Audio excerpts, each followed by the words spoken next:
თორე ჩვენი პატრიარქი რა ყურებოდათ. უყურდათ საოცრად და განსაკუთრებულად. ახლა როგორ თქვენ ეს კარგად იცით, მაგრამ მე რასაც ხედავდი რუსხოვეთში, ყველგან აბსოლუტურად წარმოუდგენელი სიყვარულით უყარდა. დიდ პატივს სცემდნენ. ახლოს დიდ პატივს სცემდნენ. თქო და მისი მადლით ესე ჩვენ მეგლისია მოიგო ავტოკეფალია. ეს არის საოცრი დიდი საქმე. ჩვენ ადრებულად თვითონ გვერდის. აქ არის ზოგიერთი წიგნი და მინდა რომ მოგართვათ, საჩუქრად მე მოგართვათ ამას. მაგრამ მიქავდეს ჩვენ თუ არ აქვს რაიმე კითხვა ან საკითხი თუ არ გაინტერესებთ, ვისაუბროთ თუ ნებებთ, ძალზე საინტერესოა ჩემთვის პირადად, როგორ შექმნა ერთიანი პირველი სახელმწიფო. იმიტომ რომ როგორც თქვი, იყო ათეიზმის ეპოქა, იყო ასე ვთქვათ ეპოქა, როცა ჩვენ არ გვქონდა ჩვენი სახელმწიფო და ვინც იყო ეს სახელმწიფო, იმას არ შეამოვნებდა მაინდამაც ესა და არასწორად არის გააზრებული, რომ ესე ყველგან არის და მე ვიცი რომ თქვენ შორის პედაგოგი მრავალი არის და ესე იგი ყველგან არის ჩაბეჭდილი გონებაში რომ პირველი ერთიანი საქართველოს მეფე იყო ბაგრატ მესამე. პირველი ერთიანი საქართველოს სახელმწიფო შეიქმნა მე-11 საუკუნეში. ეს ახსოვს ყველას, მაგრამ ჩვენ გვაქვს წყაროები, ესაა ქართლის ცხოვრება, ესაა მოქცევა ქართლის ესაა და კიდე სხვა მრავალი, სხვა ზეგლის წერი და კიდე რომლებიც ამტკიცებენ სულ სხვა რაიმეს. ჩვენ ქართლის ცხოვრებაში ვნახოთ აბსოლუტურად სხვა რამეცარია, მოქცევაში სულ სხვა რამეცარია. იქ წერია რომ პირველი ერთიანი საქართველოს სახელმწიფო დაარსებული იქნა ქრისტესშობამდე მე-4-მე-3 საუკუნეებში მეფე ფარნავაზის და ერისთავ ქუჯის მეშვეობით. ანუ არა მე-11 საუკუნეში ესე იგი ჩამოყალიბდა პირველი ერთიანი საქართველოს სახელმწიფო, არამედ ჯერ კიდევ ქრისტესშობამდე, ქრისტეს დაბადებამდე 400 წლით ადრე, 300 წლით ადრე ეს იყო მეფე ფარნავაზი და ეს იყო ერისთავი ქუჯი. და ქართლის ცხოვრებაში ძალზე კარგი არის, კარგი ცხოვრება არის, ძალზე მხატვრულად არის დაწერილი შესანიშნავად ფარნავაზის ცხოვრება. თორემ ისე ვინ იყო ფარნავაზი და ურთიერთობა ჰქონდა მას ესე იგი ერისთავ ქუჯისთან და ასე შემდეგ. ეს ძალზე კარგია, ესე იგი ეს არის სწავლება და ესე ისწავლება, ესე იგი რომელიც ესე ასე ხატავენ და არასწორი ეს ამენდა რომ თქვენ გაასწოროთ, ან თქვენმა მოწაფეებმა ყველამ თქვენ გაასწოროთ. ინტერნეტშიც ასეა ჩადებული არასწორად. რომ ესე იგი მეფე ფარნავაზი იყო თქვათ ჯერ არ აღიარებდნენ საერთოდ. მე მახსოვს, მაგათ ჩემი სიყვარულის დროს მეფე ფარნავაზი ესე ლეგენდარიო. ახლა თითქოს შეიტანეს. მაგრამ როგორ შეაქვთ იცი რომ ეს აღმოსავლეთ საქართველოს მეფე. ან ეს იყო ერთიანი სრულიად საქართველოს ხელმწიფე, ერთიანი საქართველოს მეფე იყო.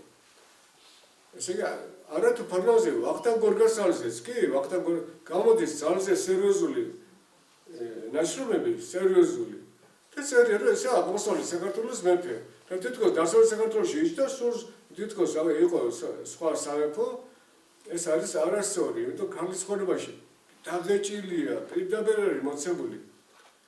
მაგრამ ქართლის ცხოვრების ავტორიტეტი ძალზე დაასრო პეტერბურგის უნივერსიტეტში იყო წამყვანი პროფესორი პატკანოვი. თქვენ გავხსენებთ ქოთა ღაღადი, ილია ჭავჭავაძის ქოთა ღაღადი. აი მაშინ შეეხო პირველად ილია ჭავჭავაძე ეს მიხვდა მაშინ. რა შედეგს მოიტანდა ესა, რასაც მევლაპარაკობ, იმის შედეგია რომ ესე იგი ილიამ მიხვდა რომ ასე მოხდებოდა. ესე იგი ამ პატკანოვმა ეს იყო ძალზე ცნობილი ევროპაში ცნობილი სახელოვანი პროფესორი პეტერბურგის უნივერსიტეტისა ქერობე პატკანიანი იყო სინამდვილეში ვარ პატკანოვა დისავდნენ ძალზე ცნობილი კაცი იყო. ესე იგი რომ ქართლის ცხოვრება ეს არის ლეგენდების ესე იგი რაღაცა ნაკრები, ეს არასწორია ყველაფერი, ეს შეთხზა ვახტანგ მეექვსე და ასე შემდგომ. მე რომ დაჭირდა მთელი თაობები დიდი ისტორიკოსები თქვა დიმიტრი ბაქრაძე და კიდე სხვაები უამრავი ეს იგი მეცნიერები დიდი ივანი ჯავახიშვილი რომელთაც თქვა ვახტანგ მეექვსის შემდგომი ქართლის ცხოვრებები აკმოშენ, მაგრამ წინანდელის ანუ ვახტანგ მეექვსე კი არ იყო ავტორი რო ნახეს, რომ ვახტანგ მეექვსემდე არსებობდა ქართლის ცხოვრება ამ ახალგაზრდებმა. ძალზე ესე იგი დღესასწაული იყო, რომ ნახე თურმე ჩვენ მქონია ვახტანგ მეექვსემდე ჩვენი ისტორია. ახლა ცნობილი არის, რა თქმა უნდა, ესაა ჩვენი დიდი წყარო, ძალზე მნიშვნელოვანი და სახელოვანი წყარო ქართლის ცხოვრება და კიდევ ერთხელ ვამბობ ქართლის ცხოვრების შესახებ. ამბობს ეს წყაროები, ჩვენი ქართული წყაროები, რომ ერთიანი პირველი საქართველოს სახელმწიფო დაარსებული იქნა ფარნავაზის დროს და მე ესე იგი ერისთავი ქუჩი იყო დასავლეთ საქართველოში. ახლა რა უძღოდა წინ ამას? ის ამბობს ასეთ რაღაცას. რომ დიდი ეპოქა იყო, ძალზე დიდი და ახლა ამას უწოდებენ კოლხეთის, დიდი კოლხეთის ეპოქას. ახლა უწოდებენ, მაგრამ იქ არ წერია სიტყვა კოლხეთი. დიდი ეპოქა იყო, ბრინჯაოს ეპოქის დიდი სახელმწიფო იყო და დიდი კოლხეთი.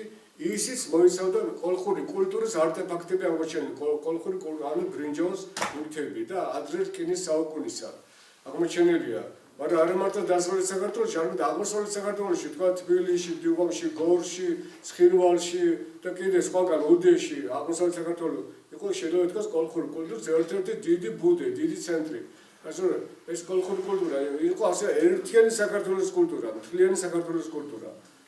მაგრამ მოვიდნენ კიმერიელები, ეს იყო შილოკავკასიის დიდი მომთაბარე ხალხი, კოლხეთის სახელმწიფო გაანადგურეს და დაადგა ესე იგი საუკუნეები მე-6 ქრისტესშობამდე, მე-7, მე-6, მე-5 ქრისტესშობამდე.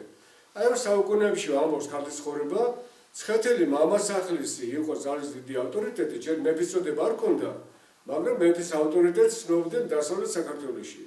და ამ სწორედ ამ ავტორიტეტის გამო დასავლეთ საქართველოს მოსახლეობა, აღმოსავლეთ საქართველოს მოსახლეობა ეს იყო ერთი ხალხი, ერთი ეთნოსი, ერთი ნაცია. საიდან ჩანს ეს? ეს ჩანს, რომ როცა ფარნავაზმა და ქუჯიმ შექმნეს სახელმწიფო და ეგ წერია, რომ ფარნავაზმა როცა იპოვა საგანძური, პირდაპირ მიწერა მაშინვე იმ წამსვე მიწერა ქუჯი ერისთავს დასავლეთ საქართველოში, ეგრიში, რომ აი მე აღმოჩენე ასეთი სიმდიდრე და აი მოვალ შენთან და ესე იგი და იმან მოწერა რომ მოდი და შევქნათ ერთიანი ჯარი და გავათავისუფლოთ საქართველო აზონის ბატონობისაგან. და შეიქმნა დიდი სახელმწიფო, შექმნეს ამ ესე იგი ორმა ადამიანმა, ქუჯი ერისთავმა და ფარნავაზმა და ახლა რას ნიშნავს ერთი ნაცია იყო, საიდან ჩანს ესა? ამ ხალხს უნდა ერთი ენა, საიდან ჩანს ესა? იქ წერია თვითონ იქ წერია რომ არა ეძრახებოდა სხვა ენა თვინიერ ქართულისა. ანუ ამ სახელმწიფოში, როგორც დასავლეთ საქართველოში, ის აღმოსავლეთ საქართველოში, სხვა ენა არ ეძრახებოდა თვინიერ ქართულისა. ანუ როგორც ახლა ერთი სახელმწიფო ენა, ესა უდიდესი მიღწევა, ერთი სახელმწიფო ენა. არის დიდი ერები, რომ ერთი სახელმწიფო ენა არ აქვს. დღესაც კი არის ასეთი დიდი ერები. ახლა ვიყო თუნდაც ისრაელის ხალხი, უბრალოდ მაგალითი მოყვარს. ახლა შეიქმნა 48, 49 წლებში, არა ეს ისრაელის სახელმწიფო. ჩავიდნენ მთელი მსოფლიოდან, სხვა სახელმწიფოდან, სხვა ქვეყნიდან, ისრაელში, სხვა ენაზე მოსაუბრე ხალხი, არ ჰქონდათ ერთი ენა, ერთიანი ენა არ ჰქონდათ. და რაზე ენაზე ლაპარაკობდნენ? უმეტესობა იცოდა კეროლინი ენის დიალექტი, იდიში ან რაღაცა ასეთი ქვია იქ.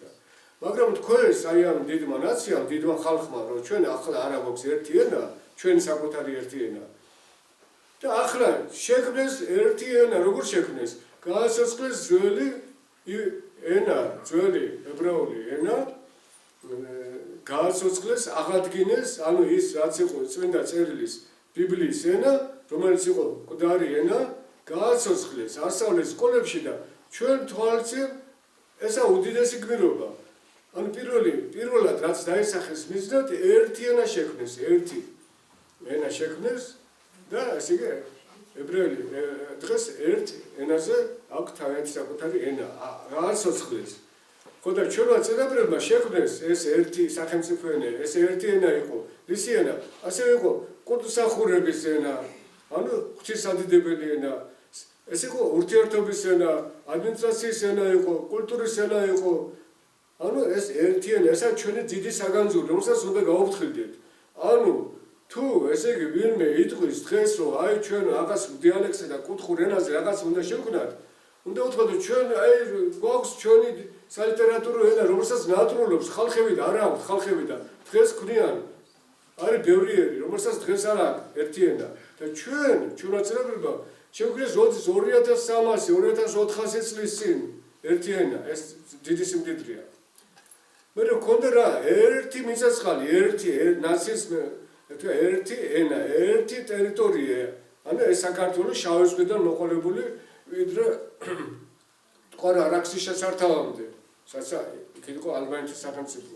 აი, სახელმწიფო. ერთი სახელმწიფო ჰქონდა. და ესე იგი ერთი კულტურა ჰქონდა. იქ წერია რომ შექმნა კერპი არმაზისა, რა თქმა უნდა ეს კერპი იყო და არა ღმერთი, არა კერპი, რომელსაც ყველანი თაყვანისცემდა, ანუ ერთი სარწმუნოება ერთიანებდა. მე ივან ჯავახიშვილმა გამოიხვილა რომ ესე იგი ნამდვილად იყო ასეთი რაიმე და მოასწრეს ექსპედიციები სვანეთში. ძალიან საინტერესოა. ივან ჯავახიშვილი წერია თავის პირველ ტომში. სვანეთში ნახეს რომ არის წარმართული დღესასწაულები. რაღაც წარმართული დღესასწაული არის. მოძრაობებია, რაღაც რთული მოძრაობები და ამბობენ სიტყვებს. სვანურად არ ამბობდნენ. დააკვირდნენ, ამბობენ ქართულად. ეს სიტყვები მათ არ იციან რა სიტყვები, მაგრამ არის ქართულ ენაზე, ანუ და კიდე ასეთი და დაასკვნა ივან ჯავახიშვილმა რომ თურმე წარმართობა, საერთო წარმართობა არსებობდა ქართველთა შორის და ამ წარმართობის ენაც იყო ქართული ენა. ანუ საერთო სარწმუნოება არსებობდა, ანუ ნაციის გასაზრდოს ერთი ნიშანი სარწმუნოება. საერთო სარწმუნოება არსებობდა და ამას ჰქონდა ერთი. ახლა ასე ვთქვათ, ერთიანი სახელმწიფო ჰქონდა და ერთი ნაცია ვიყავით. ამას არ ამბობდნენ, არც მანდამას დღეს ამბობენ და ეს იყო სწორედ ის, რომ ვერც მონღოლებმა გატეხა ქართული ხალხი და სახელმწიფო ერთგვარად, ვერც თემურლენგმა და ვერც ასეთი და დღეს იმედი უნდა ვიქონიოთ, რომ დღესაც ჩვენი ერი გამოიჩენს სიმხნეოს და დღეს ღვთისმადლით უნდა გვაქვს და კიდე უნდა გავაძლიეროთ ჩვენი სახელმწიფო, მაგრამ მე ვამბობ, რომ ყველაზე დიდი საზღვარი დღეს არის დემოგრაფია. დემოგრაფია, ანუ ის, რომ ხალხი არ მრავლდება. ხალხი ჩემ გვერდით ხედავ შესანიშნავ ახალგაზრდებს, შესანიშნავ. ჩემ თვალზე გაზრდილები. თქვათ 20 წლის იყო ჩემ გვერდით, 30 ჩემ გვერდით, 40 წლის გახდა უკვე ჩემ გვერდით არის. ცოლი არ მოყავს, არ თხოვდება. მე იმის იქით გავიხედე. ისისა უკვე 40 წლის არ ცოლი მოყავს, არ თხოვდება. იმის იქით გავიხედე, არც ის თხოვდება, არ ცოლი მოყავს. მე ნახე რამდენი შვილი და ჩვენო პატრიარქმა ღმერთმა მისცა დიდი ძალა, თავის ავტორიტეტით, თავის დიდი მადლით შეეძლო რაღაცა იცი რომ თავის ნაცვლების მეშვეობით ცოტა შეეჭიდა ამ საკითხს, მაგრამ რა თქმა უნდა დღეს უფრო მეტი არის გარდაცვალება ვიდრე დაბადება. ბავშვი ბენტი უნდა იბადებოდეს. ჩვენში 60,000 ბავშვი იბადებოდა წელიწადში, ეს იყო ამბობდნენ ვაიმე რა ცოტა არის. და ახლა 40,000 სახარ იბადება და კიდევ უფრო ნაკლები იბადება თურმე. ახლა იმიტომ ამბობ რომ ამ ჩვენ მამებს ვეუბნები რომ მოუმართეთ ლოცვას, ჩვენზე დასამალელო მოუმართეთ ლოცვას, რომ ჩვენი ხალხი გამრავლდეს. აი ეს ორი სიტყვა მინდოდა თქვენთვის მეთქვა, მაგრამ გავაგრძელებთ უკვე თქვენ გეკრება სურვილი რომელიმე თემაზე მოვისაუბროთ. ან კითხები ხარ რა თქვა რაღაც ასეთებს გავასი. ან ჩვენ მამები დაამატებენ. თქვენ ხარაფერს დაამატეთ მამა. ვიფიქრებ.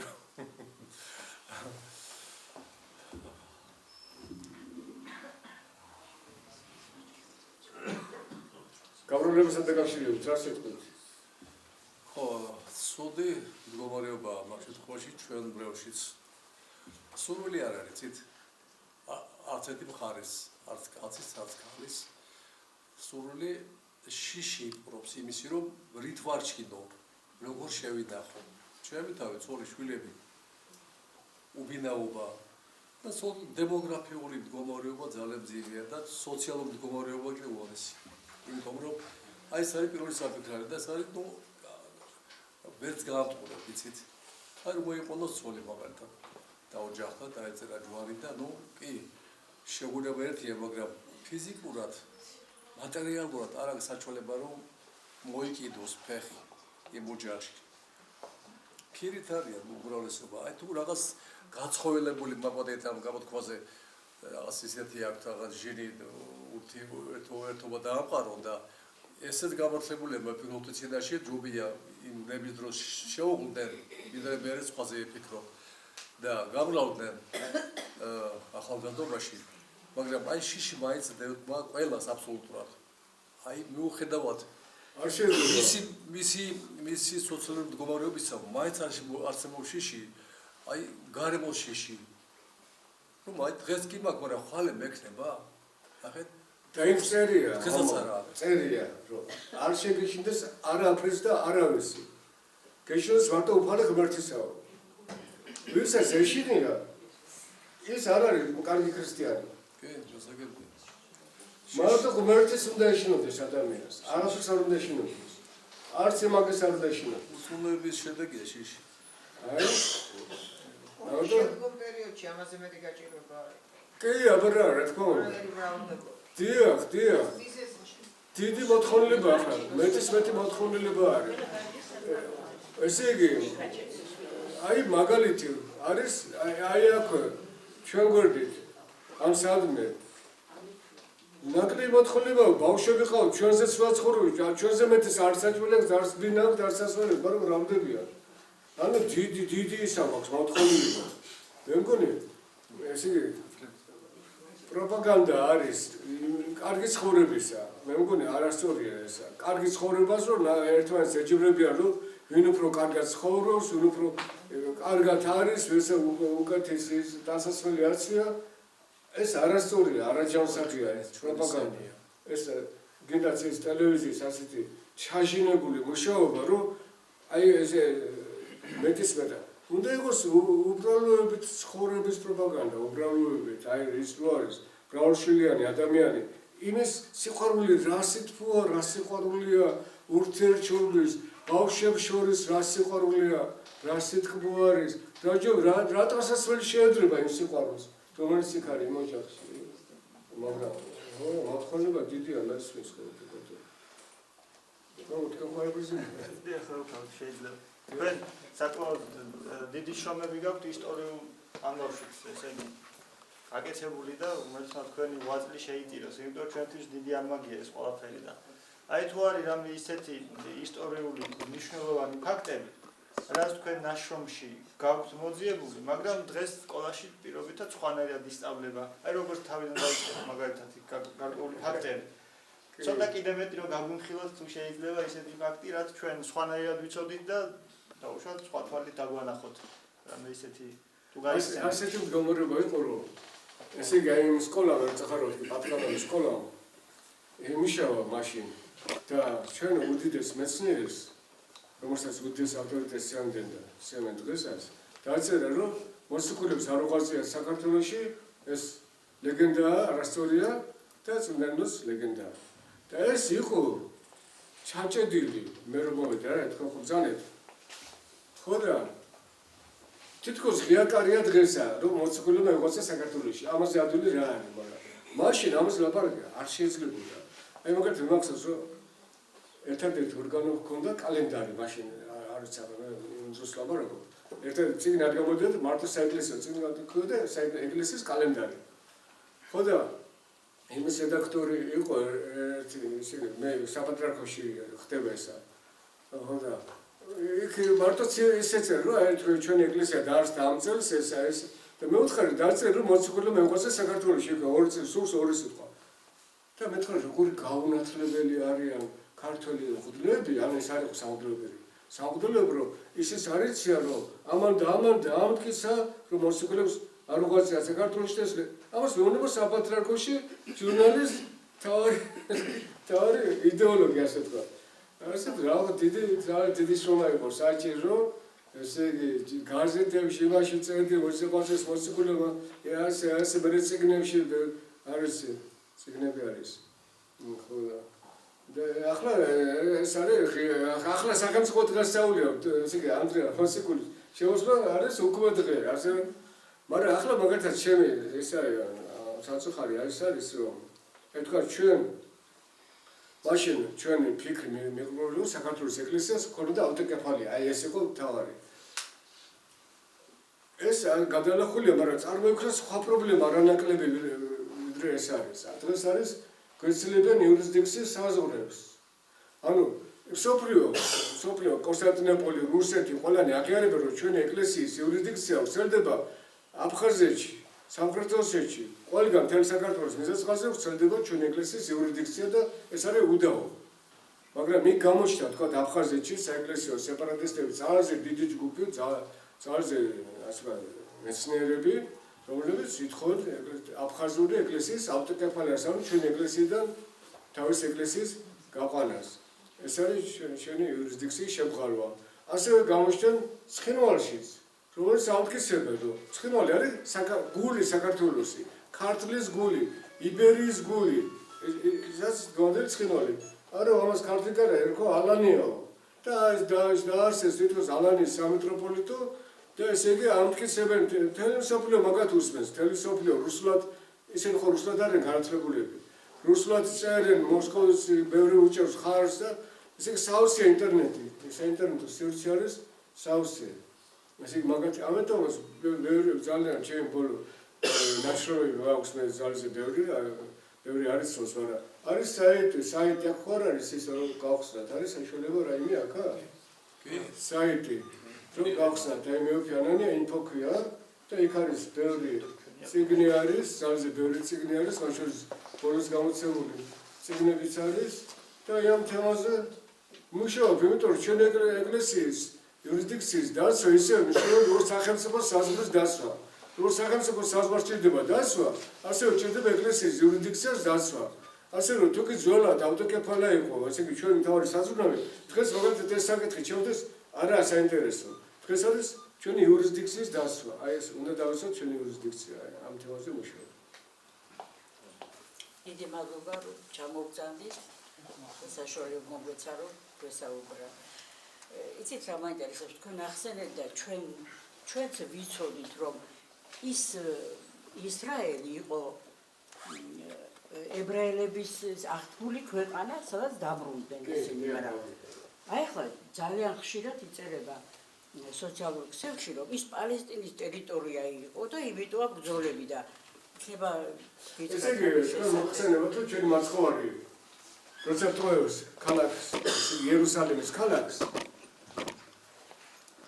იძულებულია რომ გავიდეს, არ მიიღეს, თქვენ გახსოვთ, როცა დიდები შევიდა იერუსალიმში, ტოვებს ქალაქს და მოიხედავს და ხედავს ულამაზეს ქალაქს, ულამაზეს შენობებს და ამბობს იესო ქრისტე, რომ ყველა ეს ნანგრევებად იქცევა. და მართლაც იესო ქრისტეს მერე გავიდა დაახლოებით 40 წელი, იმპერატორი იყო რომის იმპერატორი ტიტე და ტიტე იმპერატორის დროს მოხდა იუდეაში დიდი აჯანყება და ტიტემ ჩაახშეს აჯანყება და ეს ქალაქი გაანადგურეს. და ესე იგი ისიც აიგზალა, რომ იქ ყოფილიყო რაიმე ნაგებობა. ესე იგი მერე იყო რაღაც სოფელი და იმასაც კრძალავდნენ. და მერე როგორც იყო მე-4 საუკუნეში აღსდგა, ესე იგი ოდნავ ქალაქი იერუსალიმი და ებრაელები რაღაც გაფანტული იყვნენ. ესე იგი ამ ტიტეს ეპოქაში ებრაელები გაიფანტნენ, თელ დედამიწაზე გაიფანტნენ, ანუ მიატოვეს ისა. მაგრამ ადგილი ხო დარჩა მიწაწყალი და იქ ესე იგი დასახლდნენ ვინა? არაბები, პალესტინელები ქვია, რაღაც სხვა სახელი ქვია. აი ეს ჩემი ის არის საიტი. აი იქ არის წიგნები, აბა მივადეთ, აბა ეს წიგნები. აი მივატრალეთ ხალხმა ჩამონათვალი? და კი, აი წიგნები, აი მიადო და იხსნება, ახლა გაიხსნება წიგნები. აი თუ დაგაინტერესებთ, იქ არის ძალზე მრავალი წიგნი არის ამ საიტზე. ისა მამო, იქნებ თქვენ ჩაიწეროთ, მე ვფიანანია წერტილი ინტერნეტ, როცა თქვენ ვინმეს დაჭირდება, აქ უამრავი წიგნია, თქვა წმინდა ნინოზე, უამრავი სხვა თემაზე არის ძალზე ბევრი წიგნი. ასე რომ იქ ჩასახდნენ გალბატონო ესე არაბები ძირითადად და მე ეს კი მეორე მსოფლიო ომის მერე დიდი გენოციდი იყო ებრაელისა, თქვენ მოგახსენებათ 6 მილიონი ებრაელი ასე ვთქვათ, სკოპლად შეისრა მაშინდელი ფაშისტს და ესე იგი გაერომ გადაწყვიტა მას შორის სტალინის მონაწილეობდა, რომ ისრაელის სახელმწიფო აღდგენილიყო და მისცეს ებრაელებს ეს მიწა-წყალი და თავიანთი შრომით, თავიანთი ოფლით ეს უდაბნო თქვენს ხართ იქ ნამყოფი. უდაბნო, აი ეს ყველა ხესთან მიდის წვეთოვანი, ყველა ხესთან. და ეს ამ უდაბნოში მოხოთ მოსავალი და ამ მოსავალს ყიდიან უცხო ქვეყნებში. პომიდორი იქნება, ლობიო იქნება, ბანანი იქნება, თუ რაც იქნება. თავიანთი შრომით, თავიანთი გარჯით. ხო თქვი, ენას კი არ ქონდათ, საერთო ენა შექმნეს, საერთო სახელმწიფო, ჯარი შექმნეს, არმია შექმნეს, დაზვერვის სისტემები შექმნეს.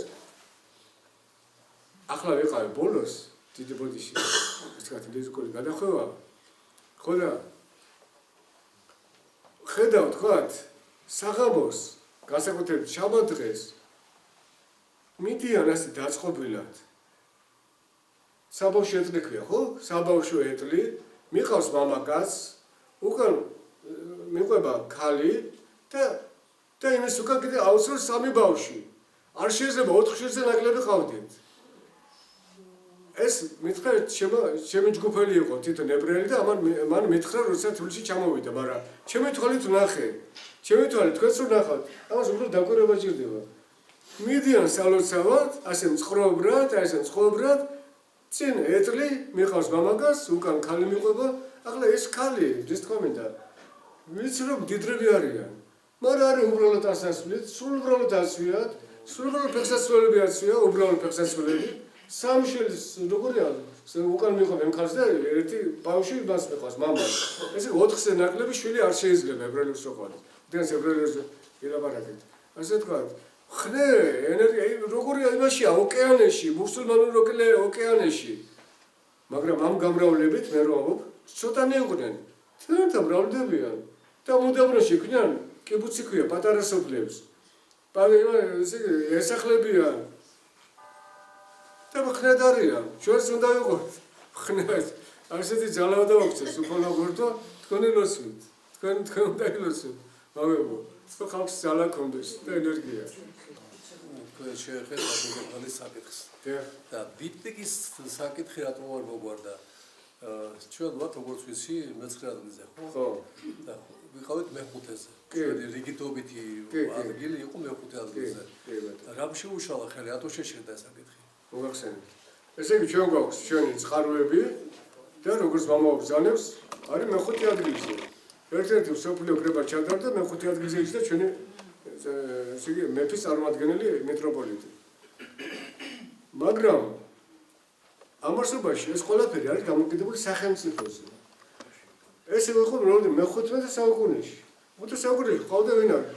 გიორგი ბრწყინვალი, ერთიანი საქართველოს სახელმწიფო ჰქონდა. ერთიანი საქართველოს სახელმწიფო დაიშალა სამსამეფოდ, სამთავროებად. ერთმანეთს დაუწყეს ქიშმი და ბრძოლა. ურსაშინალის მტერი წამოვიდა ოსმალეთი და სპარსეთი, თქვენ იცით ესა. იქამდე ჩვენი ავტორიტეტის ეკლესია იყო ძალზე დიდი, მაგრამ ახლა არ ჩანს, თქვათ არც კრებებზე, არც აღარსად ჩანს საქართველოს ეკლესია, ამიტომ არც ეკლესიას არც ალია იმისთვის, რომ სადმე ვინმე გააგზავნოს, თქვათ შეკრებაზე, წირვაზე, ლოცვაზე ან სადღაცა. ანუ იმ მაღალ დონეზე. ხო და ამასობაში უზარმაზარი იმპერია წარმოიქმნა ჩრდილოეთში. მართლმადიდებელი რუსეთის იმპერია. ამასობაში ყველანი ალექსანდრიის საპატრიარქო მუსულმანებში მოექცა, ანუ ეგვიპტე გამუსულმანდა, ანტიოქია მუსულმანებში მოექცა, ყველას იერუსალიმ მუსულმანებში მოექცა, ყველას გაუჭირდა და ყველა ითხოვს რუსეთისგან დახმარებას. საქართველოს ხუნჭირს და უჭირს. იმათაც უჭირთ. ვინ არის? ესე იგი ცოტა დაეხმაროს ამ მუსულმანებში, ამ თქვათ ანტიოქიის საპატრიარქოს, არა ესე, იერუსალიმის საპატრიარქოს. რუსეთი და იმას თხოვენ რუსეთს. რუსეთო კიდე მოითხოვა. რომ ჩავარსვით დიპტიხში მე-5 ადგილზე, ეს რუსეთმა მოითხოვა. რუსეთმა მოითხოვა და ეს ყველაფერი ხდება კანონიერად. და დაიწერა საგანგებო სიგელი, რომ მე-5 ადგილი, ესე იგი ეკუთვნის რუსეთის საპატრიარქოს. მე-5 ადგილი ეს დაწერილია, დაბეჭდილია. მაგრამ ჩვენ გვაქვს ასევე ჩვენი საბუთები, ჩვენი საკუთარი საბუთები, რომელიც ამბობს ეს არის განხეთქილებამდე შექმნილი საბუთები, რომ ჩვენ ვიყავით ვართ მე-6 ადგილზე. ესე იგი თავიდან რომის ეკლესიას, მაშინ რომელიც იყო მართლმადიდებელი, მაშინ, ანუ იმ დროს შედგა ქართული დიფტიხები, როცა რომის ეკლესია ჯერ კიდევ მართლმადიდებელი იყო და მე-11 საუკუნემდე. ანუ ჯერ იყო რა, რომი, კონსტანტინოპოლი, ალექსანდრია, ანტიოქია, იერუსალიმი, 5 და მე-6 მე ვარ საქართველოს მე-6 პატრიარქი. ეს გამოდგა როდის იცი 53 წელს ამბობენ რომ სტალინის დახმარებით და მეც ასე ვფიქრობ შეიძლება სტალინის დახმარებით საქართველოს ეკლესიის ავტოკეფალია აღიარა რუსეთის ეკლესია და ამ დროს აღიარა რომ საქართველოს ეკლესია არის მე-6 ადგილზე რუსეთის 53 მე-6 ადგილზე რუსეთის მე-5-ეზეა რუსეთის შემდეგ მე-6 ადგილზე ეს ახლა ამას აღიარებს რუსეთის ეკლესია და აღიარებს ზოგიერთი სლავური ეკლესია თქვა ბულგარეთის ეკლესიას მაგრამ კონსტანტინოპოლი არ სომდა საქართველოს ეკლესიის ავტოკეფალიის სამსჯავროზე ვისაუბრეთ და კონსტანტინოპოლმა თქვა ასეთი რამე ვისაც მე მივანიჭე ახლა მე ვცანი აი მას ვაყენებ სწორედ იმ ადგილზე ანუ მან ჯერ მე-20 საუკუნეში ცნო ესე იგი სერბეთის ეკლესია ესე იგი რუსეთის მერე რუმინეთის ეკლესია მერე ბულგარეთის ეკლესია და მერე ცნო ამ 90 წელს ჩვენი საქართველოს ეკლესია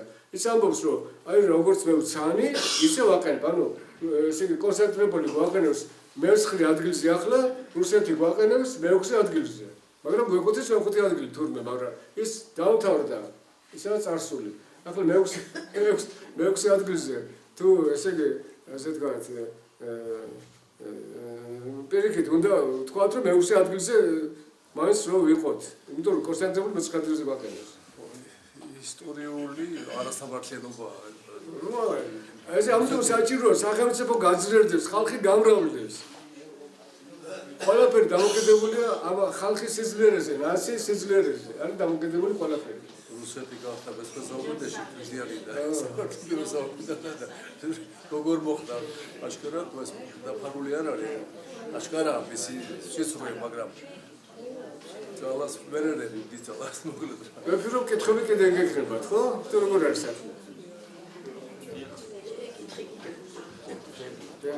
აი ერეკლე მეორის გადაწყვეტილება და თქვენი შეხედულება სხვა ინტერესებს თუ შეიძლება ერეკლე მეორესთან დაკავშირებით მე ერთხელ კიდე ვიტყვი რუსეთმა შეესთავაზა ტრაქტატი ანუ ხელშეკრულება და ხელშეკრულებაში ეწერა რომ მე ვცნობ რომ შენ ახარ მხენწიფე ვაღებ რომ შენი შვილები იქნებიან მომავალში მეფეები საქართველოსი შენი შვილიშვილები იქნება და უკუნისამდე შენი შვილთაშვილების ტახტი იქნება საქართველოს სახელმწიფოში მე ვაღიარებ საქართველოს სახელმწიფოს და მას მიუმატებ კიდე ტერიტორიებს მიუმატებ მიწასყარს ყარსამდე წარმოიდგინე ყარსი ტრაპეზუნტი აიქამდე მიუმატებ ამ მიწასყარს შირვანამდე შაქამდე ეს შენია და წერია იქ წერია ეს ყველაფერი დაწერილია და ხელს ვიდარ მოაწერდა ამას რუსეთი პირდება უზარმაზარი სახელმწიფო უზარმაზარი იმპერია მე მგონი ამას ყველა მოაწერდა თან სიამოვნებით მოაწერდა ყველა ხელს მას საქართველოს ამ დროს არის ლეკიანობა ერეკლე ხნი არის ძლიერი არის ამ დროს ამუშავებს ის ალავერდი ახლა ბოლშევიკებმა აჩქეს სომხებს აქ არის ლორეში ალავერდის საბადოები გამოდის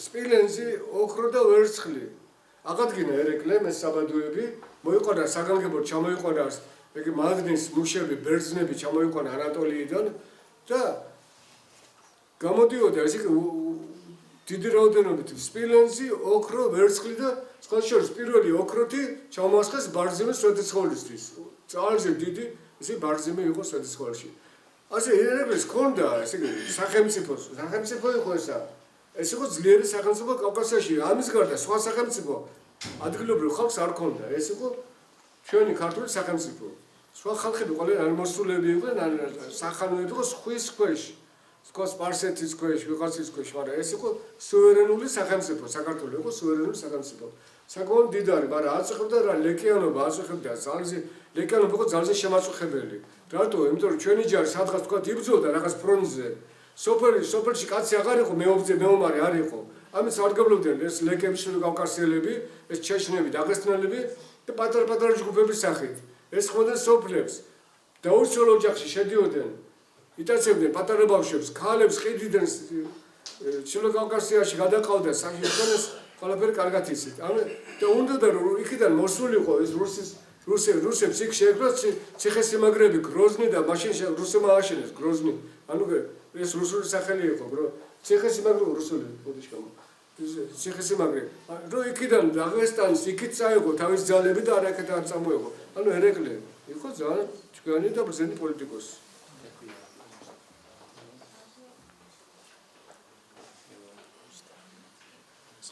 თუ არ გაგვთ კითხვები და მოსაზრება, მაშინ დიახ. სწორედ ეგ მომენტი არის, რომ დღეს ხშირად, უბედურება ის არის, რომ სწავლული ადამიანები აცხადებენ, რომ ერეკლემო რუსეთს მიჰყიდა საქართველო. ეს მათ სინდისზე იყოს, მათ თუ ქართველები არიან, მათ სინდისზე იყოს. ამას როგორ ფიქრობენ? თავისთავად ერეკლემ ეს რომ გააკეთა, მაშინ ეს იყო წინ გადადგმული ნაბიჯი.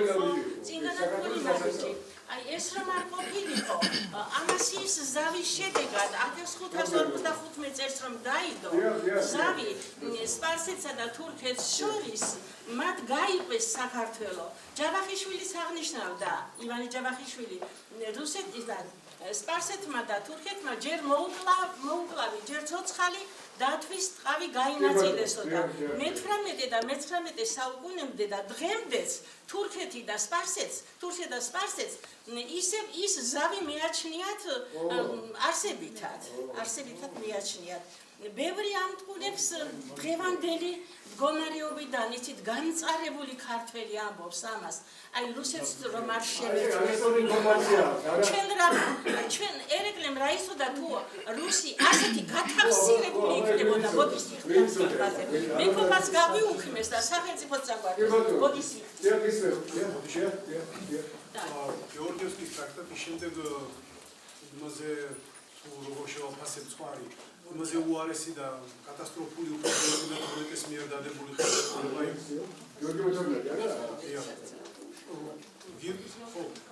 ის ზალა ნორმალი არ ქონდა არასდროს, იმიტომ რომ ის იყო ავადი იყო და ისარგებდა ვიღაც ექიმმა, რუსის ექიმმა, ის რომ იყო გერმანელი. გადაშოვის, მაგრამ რუსის ექიმი იყო ისარგებდა მისი უძლურები და რაც ხარ საზეცად და ის არისოდა. ეს არის ეგ არის დავით დადიანის ერთდროულად ერთ-ერთი სიმპტომებით დაიუწეს.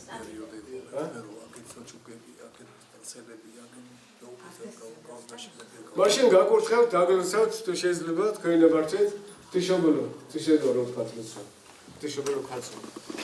Იშობელო ქალწულო გიხაროდენ მიმადლებულო მარიამ უფალი შენ თანაკურთხეულ ხარ შენ დედათა შორის და კურთხეულას ნაყოფი მუცლისა შენის არამე თუ მაცხოვარი გვიშევ სულთა ჩვენთა დიდება მამასა და ძესა და წმინდასა სულ საწდა მარადის და უგუნით მწუნისამდე ამ უფალო შეგვიწყალენ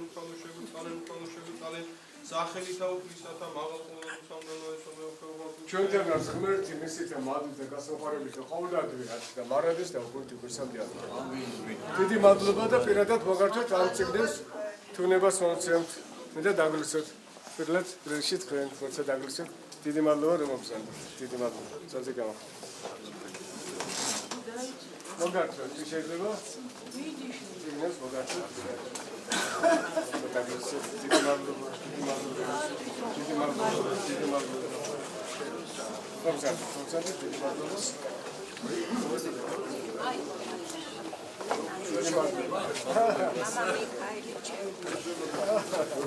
Девственашин хора хай. Девствен, გაგიმარჯოთ თქვენ. ერთვა გაგემრავლეთ შვილები, შვილიშვილები, სულ გახარებული იყავ. ედრეგზელეთ, იჯამთელი. გენოცვად. დიდი მადლობა რომ მოგწევთ. ერთვა დაგაცოთ.